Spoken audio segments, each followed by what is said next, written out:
Kai jaunoji Kėžių kaimo gyventoja Ingrida Kraštytė dar tik mokėsi pardavėjo profesijos Kupiškio miesto žemės ūkio mokykloje, ten pat gretimai ir statybininkų mokėsi toks vienas vaikinas Usūrinis, kurio pati Ingrida tikrai labai neapkentė. O šitai vyko mokyklos kabinete 2003 metų gruodį. Tęsinys iškart po Vaidelio žodžių, Usūriniui besiblaškant suole. Mariekas atsiremė į palangę, garsiai nusijuokė, žiūrėk, kaip muistosi. Kaip kirmėlė ant karštos keptuvės. Usūrini, tu išvis į veidrodį žiūri rytais. Tugi net į vyrą nepanašus. Pusvyris kažkoks. Viržas atsisuka nuo priekinio suolo, bando pagauti Usūrinio žvilgsnį, koks dar pusvyris Mariekai, tu pamatytum, ką jis po kelnėmis slepia. Girdėjot naujieną? Mūsų antrakursis pėdkelnes jau mėgsta mautis.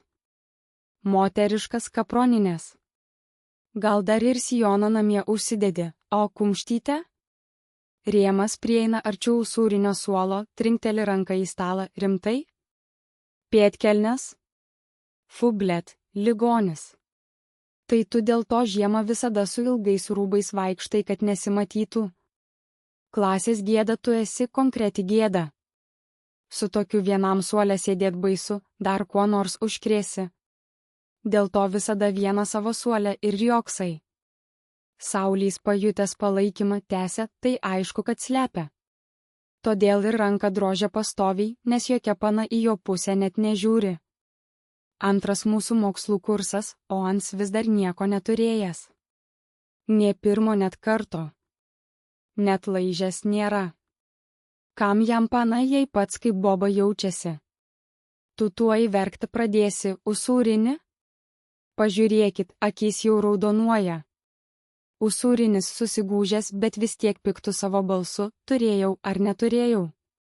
Koks jums išvis skirtumas? Nesakiau iki šiol ir toliau dar nesakysiu jums, to užkimėlis krenkščia, bjauriai šypsosi teisingai Viržai. Pydaras ir yra pydaras. Tau Usūrini, ne žemės ūkio šūlėje studijuot, o gėjų klube šokta. Nors ir ten tavęs niekas neimtų, per baisus esi. Tu supranti, kad tu mums visiems gėdą darai prieš kitas grupės? Visi pirštais rodo. Ir kam tu išvis į statybininkus atėjai, Gietriau? Neveltui šitas ir savo bobišką tašę visur dar su savimi tamposi, kai mes visi turim normalius maišelius sąsiuviniams nešiotis. Vaidelis žengė žingsnį į priekį, pagrasina pirštu, sakau jums, sudaužyti vietoje reikėtų, kad proto įgautų. Už tokį elgesį ir tokius potraukius ankstesniais laikais išvis iš mokyklos išmestų. Tu bent žinai, kas yra vyriškumas, pėdkelnių karaliau. Atsakyk kažką, ko tyli kaip pelė po šluota. Reklamos auka tu.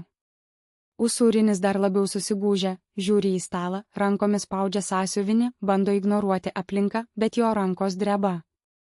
Likę klasiokai sėdi tyliai, kas nors nusuka akis, kas nors pusbalsiu krizena, bet niekas neįsikiša. Mariekas prieina prie pat Usūrinio, paima jo penalą ir numeta ant žemės, pakelk pėdkelnių vergę. Parodyk, kaip moki lankstytis. Tu esi niekas šitoj klasėje. 0 nuo pat pirmų metų čia. Išmatų krūva. Rėmas, rytoj, kad su pėdkelnėm į šitas pamokas neateitum, nes prie visų numausim kelnes ir patikrinsim, aišku tau. Užmušim vietoj iš juoko. Triukšmas pasiekia kulminaciją, visi puolėjai juokiasi, šūkauja įžeidimus. Usūrinis jau sėdi visiškai sustingęs nuo gėdos ir baimės. Jam toks jo klasiokų elgesys jau seniai yra tapęs šiurpi mokyklinė kasdienybė. Staiga durys atsidaro. Į klasę greitų žingsnių įeina auklėtoja Klišė. Ji nešasi žurnalą, jos žvilgsnis griežtas. Auklėtoja Klišė, kas čia per rėkimas per visą koridorių? Mariekai, Rėmai, marš į savo vietas. Ko čia susispietėt aplinkui? Saulį, Vaideli, sėskitės greitai. Skambutis jau buvo. Tuoj pat pradedam pamoką.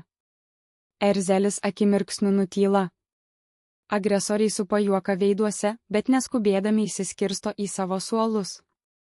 Usūrinis lėtai pasilenkia pakelti numesto penalo, bandydamas paslėpti savo raudoną iš gėdos veidą. Še tau kokia yra jo kasdienybė, būnant kitokiam klasėje ir būnant vis arti prie savo klasiokų, tikrųjų marozų.